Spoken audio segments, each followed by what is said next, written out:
Ryan Reynolds here from Mint Mobile. With the price of just about everything going up, we thought we'd bring our prices down. So to help us, we brought in a reverse auctioneer, which is apparently a thing. Mint Mobile Unlimited Premium Wireless. How to get 30, 30, bit to get 30, bit to get 20, 20, 20, bit to get 20, 20, bit to get 15, 15, 15, 15, just $15 a month? Sold! Give it a try at mintmobile.com/switch. Upfront payment of $45 for 3-month plan, equivalent to $15 per month required. New customer offer for first 3 months only. Speed slow after 35 gigabytes if network's busy. Taxes and fees extra. See mintmobile.com. Hello and welcome to All Indians Matter. I am Ashraf Engineer. Recently, Elon Musk's Starlink received a license to launch commercial operations in India nearly 3 years after first applying for one. Starlink is SpaceX's satellite-based service that delivers high-speed, low-latency broadband via a network of low Earth orbit satellites just 550 kilometers above Earth. With this, Starlink can offer faster and more reliable connections, especially in underserved areas, than traditional services that use geostationary satellites far above the Earth. There's no doubt about its potential. Deloitte predicted India's satellite broadband service market would be worth $1.9 billion by 2030, making it attractive for companies like Starlink as well as Amazon's Kuiper, which is awaiting a license. While the Starlink license was criticized by some over issues like predatory pricing and spectrum allocation, it can also revolutionize internet access in rural areas and thus help transform their economic landscape. All Indians Matter. Starlink is the third company to get such a license from the Department of Telecommunications, which approved applications also from Eutelsat, OneWeb and Reliance Jio. Musk had met Prime Minister Narendra Modi in February in the US, where they discovered Starlink's launch and India's security concerns. So, Starlink's license was granted after the government carried out due diligence, especially from a security perspective. Although Starlink has cleared a major hurdle, it's still a long way from launching commercial services. It needs another license from India's space regulator, and then it must secure spectrum from the government, set up infrastructure, and demonstrate through trials that it meets security rules. All this could take months, after which it can begin selling its equipment and services to customers. In March, in a surprise move, Jio and Bharti Airtel separately inked partnerships to stock Starlink equipment in their retail stores. However, they will all still compete in the broadband space. Earlier, Musk and Mukesh Ambani's Jio had clashed over how India should grant spectrum for satellite services. The government had then accepted Musk's suggestion that spectrum be assigned, not auctioned.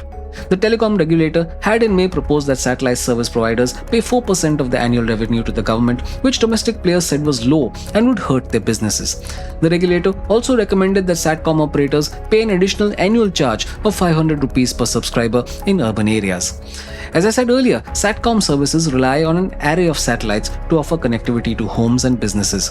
They are an alternative to ground-based terrestrial networks such as cable, fiber, or digital subscriber line, which is better known as DSL. Starlink operates the world's largest satellite constellation with around 7,000 satellites in orbit. For you and I, such a service offers two benefits: wider coverage and a more resilient network. Even though the latency of such networks can sometimes be higher than those of terrestrial ones, they cover vast swathes of areas with very little physical equipment needed.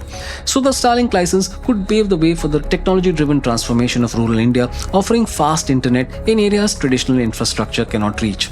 While the cost could be higher, better connectivity could spur rural economies, allowing small businesses there to reach a wider market or farmers to access real-time weather data and agricultural insights. Accordingly, the Department of Telecom released guidelines for satellite communication firms calling for local manufacturing, data localization, domestic navigation systems, a blocking mechanism, and cooperation with law enforcement agencies. The drawbacks of a service like Starlink are it is expensive to build and maintain, and those costs will be passed on to consumers. Heavy rain, storms, or obstructions can interfere with signals. In populous cities where fiber networks are established, Starlink may struggle to compete on speed, stability, and cost. The security concerns, meanwhile, are legitimate. The network would collect vast volumes of user data, posing privacy risks. So satcom firms will have to provide real-time monitoring to ensure no user traffic originating from or destined for India is being routed through a gateway outside India. They will also have to submit an undertaking to not copy or decrypt Indian telecom data outside the country. The rules say operators must implement service restrictions to individuals, groups, or areas that the government specifies. The companies will have to seek separate clearances for voice service and data services. Also, data centers must be based within the boundaries of India. There are also geopolitical concerns.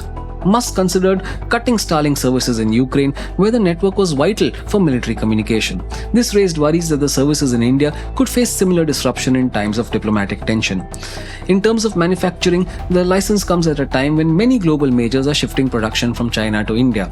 Satcom companies are required to share with the Indian government a year-wise manufacturing plan that aims at a minimum indigenization level of 20% of their ground segment after 5 years of commercial operations.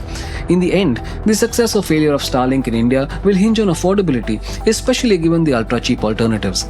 But as important will be adaptability to local challenges and an understanding of India's unique digital landscape.